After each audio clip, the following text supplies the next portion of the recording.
Good morning. Thanks everyone for being here. Where are my slides? This one? See if I get my slides up here. I want to talk a little bit about what the Internet Society is and a couple of projects at the Internet Society that work within. So in addition to being a volunteer on the board for the Colorado chapter of the Internet Society, I also actually am an employee of the Internet Society, and I lead the deployment and operationalization team there. And we're doing some projects there that may be of interest. I'm just going to kind of go over those really quickly and talk about how to get involved in the Internet Society in general, outside of just the Colorado chapter. So first, what is the Internet Society? It's a nonprofit organization. It works to foster the internet around the world. So ensuring that new technologies get deployed, ensuring that regulators and policymakers around the world kind of don't interfere with the internet in bad ways, trying to be that unbiased technical advisor to governments and regulators around the world, as well as human capacity building and trying to do training and ensuring that folks know how to build the internet as they're building it out. Really focusing on, again, those three pieces of the center of technology, policy, and development. And a little bit about the history of the Internet Society. It was basically formed to take over as the secretariat of the IETF. So as the Internet Society is in an interesting position where it's the kind of the administrative home of the IETF, but was also kind of created by the IETF to fill that role, and then has expanded since then to really take on the mission of the Internet is for everyone and to move the Internet forward around the world, both technologically and developmentally.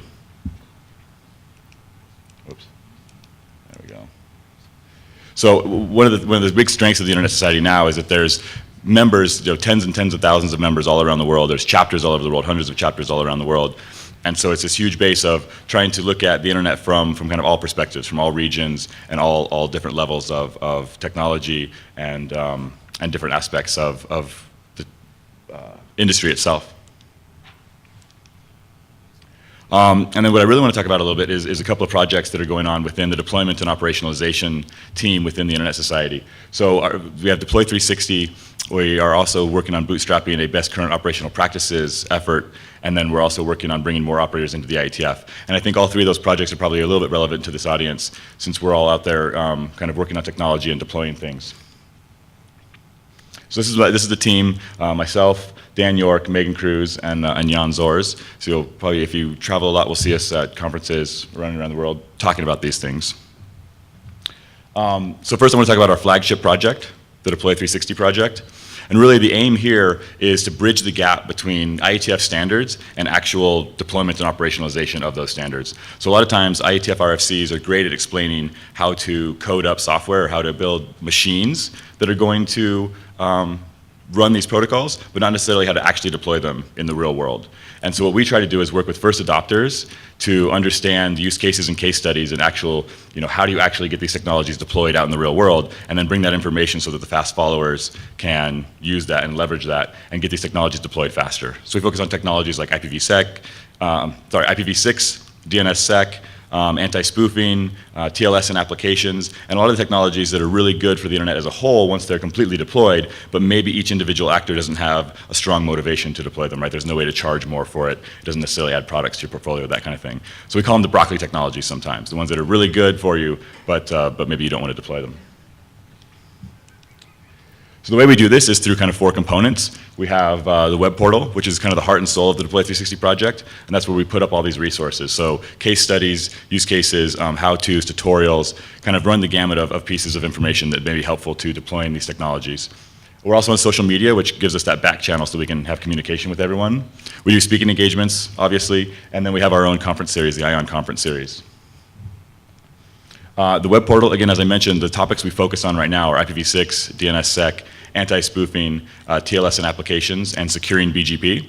But then in addition to having it topic-based, we also have the content sorted out and kind of put together from an audience perspective as well. So if you're a content provider versus an ISP versus an enterprise customer or a government regulator, there's different avenues to come in and look at the information and hopefully find it relevant to your particular perspective. And then in addition, we also have a blog on there which tries to keep up with events and happenings so that there's kind of a live stream, a steady drumbeat of what's going on and as these things move forward. So both the resources that are how-tos and helpful, and then the blog posts to kind of keep up with what's going on.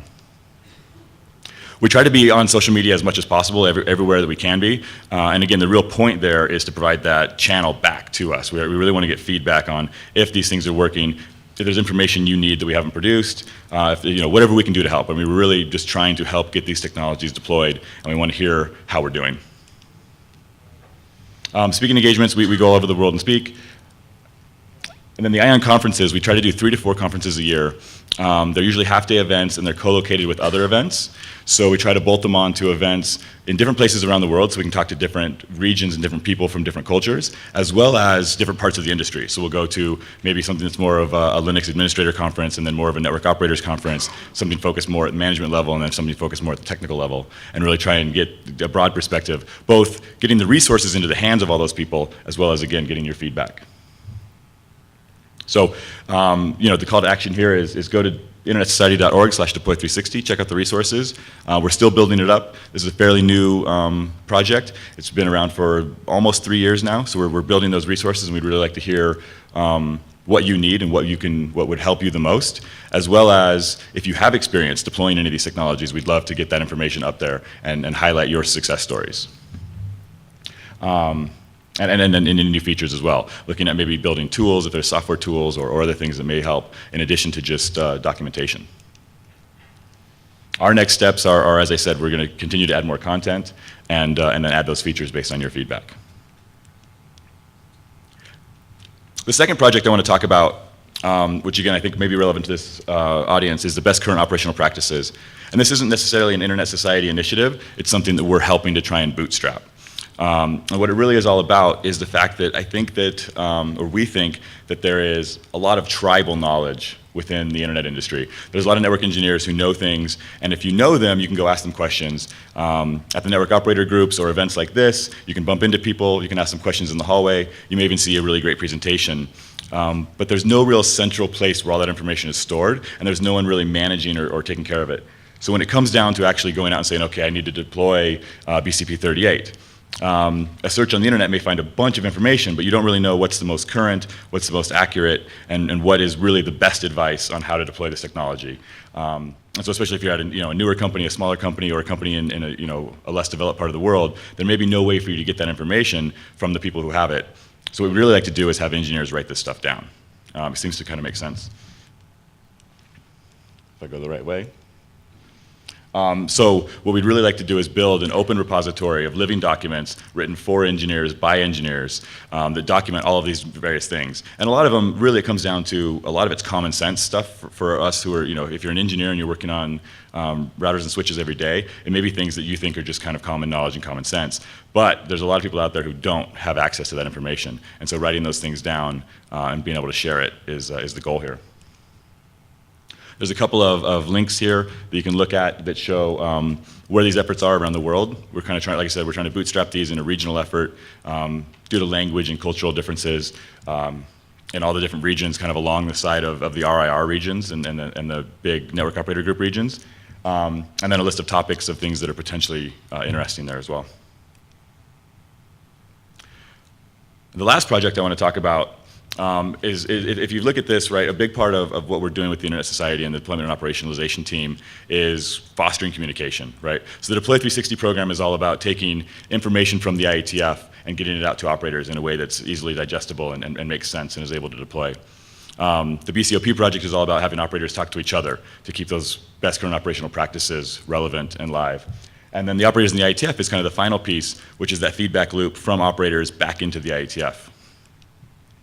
So in a perfect world, all the IETF standards would be built fully in compliance with operational realities, right? And they would understand exactly what it's going to take to deploy these things and operational bugs. And the fact is that's not quite the case today. And in a lot of cases, we're maybe missing a little bit of that feedback loop. And so what we'd like to do is try and foster that communication channel. We started out with a survey to kind of gauge why operators aren't participating in the IETF. So we asked a lot of questions about what operators are doing, if they're interested in the IETF, if the topics are relevant, and those kind of things, whether they rely on their vendors to do it for them, a bunch of questions. And we got some early results. We're still kind of assimilating those results, and we're going to put out a paper and then working within the IETF to hopefully make some changes around the whole thing, I think there's really three places where we can make changes.